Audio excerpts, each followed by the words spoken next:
मैं गोविंद वरणवाल। आज Republic day है। रिपब्लिक डे की सभी को शुभकामनाएं।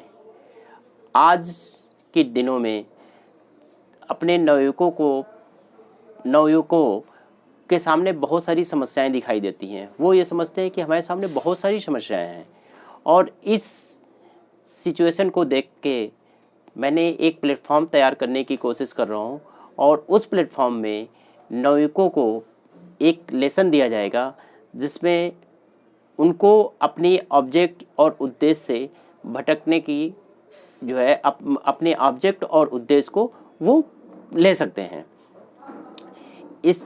इस टॉपिक को ध्यान में रखते हुए आज का जो टॉपिक डिसाइडेड है वो है समस्या, प्रॉब्लम के बारे में अगर हम बात करते हैं तो एक मज़दूर को हम लेते हैं जो डेली वेजेस पे मज़दूरी करता है, और वो सुबह से निकलता है, शाम को जो है मज़दूरी करके आता है और अपने परिवार का भरण पोषण करता है। दूसरी तरफ एक पढ़े लिखे जो किसी ऑफिस में काम करता है उसको भी देखते हैं, और वो थोड़े जो है दूर, उसकी ऑफिस जो है थोड़ा दूर है, तो उसका भी यही रूटीन रहता है कि वो सुबह तैयार होता है और मेट्रो या लोकल ट्रेन पकड़ के अपनी ऑफिस के लिए निकल जाता है। शाम को 8 बजे 9 बजे घर पहुंचता है परिवार में, और खाना खाता है, थोड़ा सा परिवार को टाइम देता है, फिर रेस्ट कर लेता है, सो जाता है।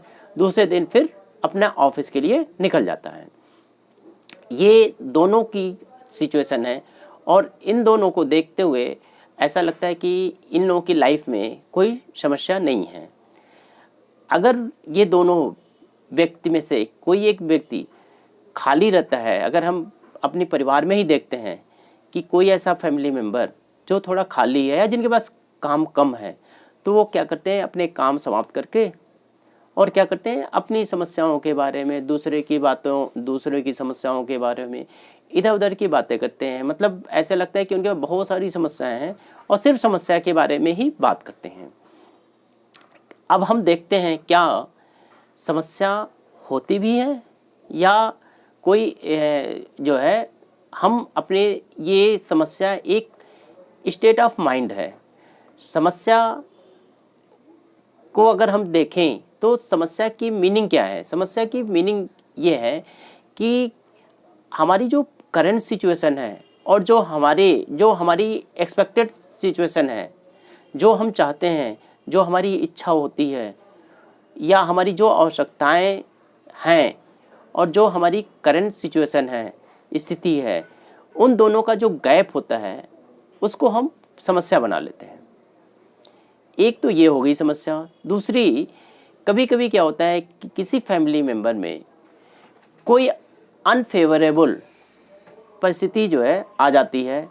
जैसे किसी फैमिली मेम्बर में एक अर्निंग मेंबर की एक्सीडेंटल या किसी मेजर प्रॉब्लम से, बीमारी से उसकी डेथ हो जाती है।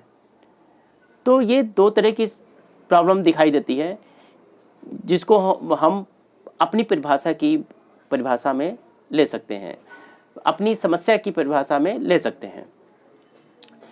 अगर इन दोनों समस्या के बारे में बात करें तो प्रॉब्लम को हम दो कैटेगरी में बांट सकते हैं।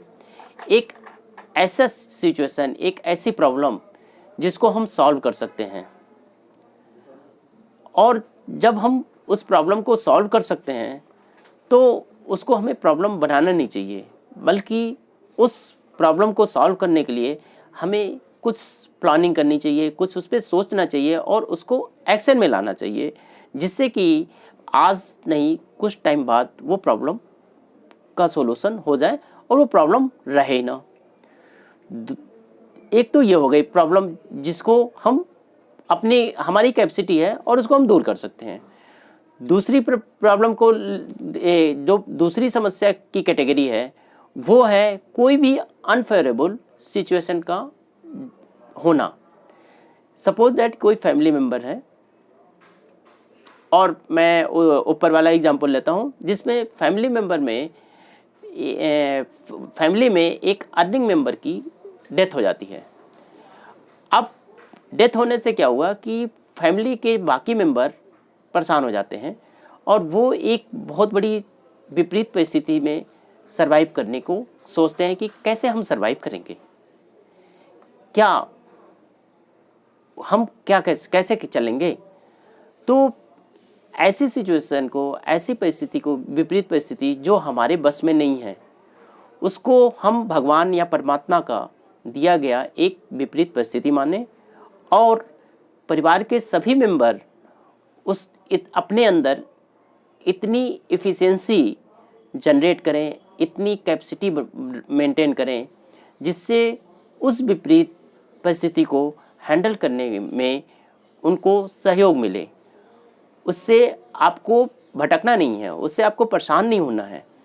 आपको अपने अंदर एक ऐसी कैपेसिटी जनरेट करनी है जो आप लोगों को या उस परिवार के लोगों को सरवाइव करने की पावर दे। तो हमने देखा कि दो तरह की प्रॉब्लम को हम कैसे सॉल्व कर सकते हैं। एक तो हो गई जो हमारी कैपेसिटी में है, दूसरी हो गई कि भाई ऐसी विपरीत परिस्थिति जिसको हम सॉल्व नहीं कर सकते हैं, लेकिन उसको भी हम सॉल्व कर सकते हैं। उसको सॉल्व करने के लिए हमें सभी को ये चाहिए कि अपने आप को इतनी जो है कैपेसिटी मेंटेन कर ले, इतनी कैपेसिटी बना ले जिससे कि वो परिस्थिति को हम, उस विपरीत परिस्थिति को हम हैंडल कर सकें। इस तरह हम सभी विपरीत परिस्थिति को आराम से हैंडल कर सकते हैं। जय हिंद।